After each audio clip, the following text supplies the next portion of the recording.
Divorce দিয়েছে, এখনো শেষ হয় নাই, এখনো 3 মাস যায় না, আরো প্রায় 1 মাস কয়েকদিন আছে বাকি।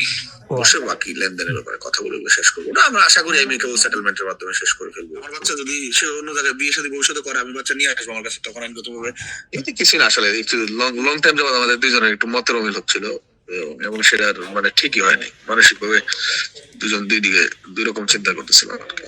মানে ট্রাই করতেছিলাম, দুইজনে ট্রাই করছিলাম, তারও দোষ নাই। তারপর দেখলাম যে না, আসলে হয় না।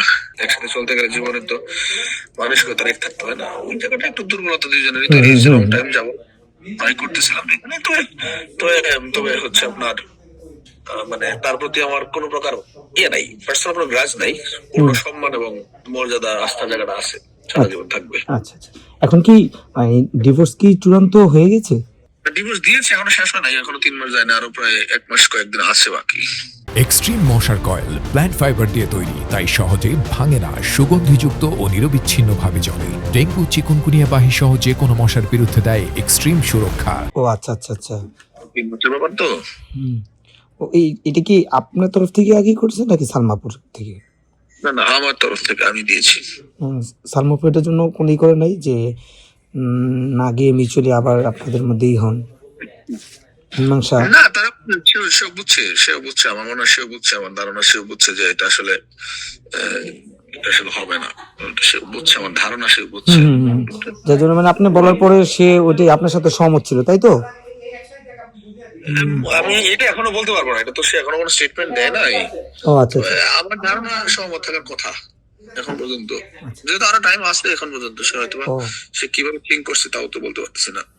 তার যে আপনাদের যে একটা বাচ্চা আছে, ও কার কাছে থাকবে? আচ্ছা, তো আমি যেহেতু একজন আইনের মানুষ, দুজনে আইনগত ভাবে তো বাচ্চা মায়ের কাছেই থাকে। আচ্ছা আচ্ছা আচ্ছা আচ্ছা, আপনার কাছে। ও মানে আপনিও তার মানে সবই দিবেন, ভরণ পোষণ বা বাবা হিসাবে সবকিছু ওগুলো তো থাকবে। তা তো অবশ্যই আমি বলবো, এটা আমার বাচ্চা। আমার বাচ্চা যদি সে অন্য জায়গায় বিয়ে শাদী ভবিষ্যতে করে, আমি বাচ্চা নিয়ে আসবো আমার কাছে, তখন আইনগত ভাবে আমি কাজ পাই দেবো বাচ্চা, তখন আমি নিয়ে আসবো। আর হচ্ছে আর যদি তাকে তার কাছে থাকে, তো বাচ্চা ভরণ পোষণ সবকিছু ব্যবস্থাপন করবো। মাস শেষ হোক, তারপরে এগুলা নিয়ে তার সাথে বসবো, বসে বাকি লেনদেনের ব্যাপারে কথা বলে শেষ করবো না, আমরা আশা করি এমিকেবল সেটেলমেন্টের মাধ্যমে শেষ করে ফেলবো, কোনো প্রবলেম হবে না। মানে আর সিদ্ধান্ততে সরে আসবেন না? যেহেতু সিদ্ধান্ত পাবলিক জানাই দিছি, পাবলিকলি করে দিছি, তার মানে সরে আসার ইচ্ছাটা নাই, থাকলে তো আর পাবলিকলি জানাইতো না। আমার সাথে আমার সুখে দুঃখে সবসময় ছিল, আমার পাশে দাঁড়িয়েছে, আমার দুঃখের সময় অনেক সময় আমার পাশে ঢাল হয়ে দাঁড়িয়েছে, অনেক কষ্ট আমার জন্য অনেক কিছু করেছে, চেষ্টা করেছে। আমি তার প্রতি কৃতজ্ঞ আছি। আর আমাদের দুইজনের পারস্পরিক মতের অমিল এবং চিন্তা ও মানসিকতার দূরত্বটা মারাত্মক আকার ধারণ করেছে, যেটা দিয়ে একসাথে সংসার রান করার চেয়ে আমরা মনে করি যে দূরে চলে গিয়ে সম্মান মর্যাদাটা অক্ষুণ্ণ থাকা ভালো। আর আমাদের একটা সন্তান আছে, যেহেতু সন্তান থাকা মানে দুজনের কমন ইন্টারেস্ট জড়িত এখানে। সো সন্তানের স্বার্থে হলেও আমরা আশা করি যে সেও এটা বুঝবে যে চিরজীবন আমরা একে অপরের প্রতি সম্মান এবং শ্রদ্ধা রাখবো। আর একটা ব্যাপার হচ্ছে যে মানুষ হিসেবে সঙ্গীত সেলভি সালমা খুবই ভালো মানুষ, ভালো মনের একটা মেয়ে।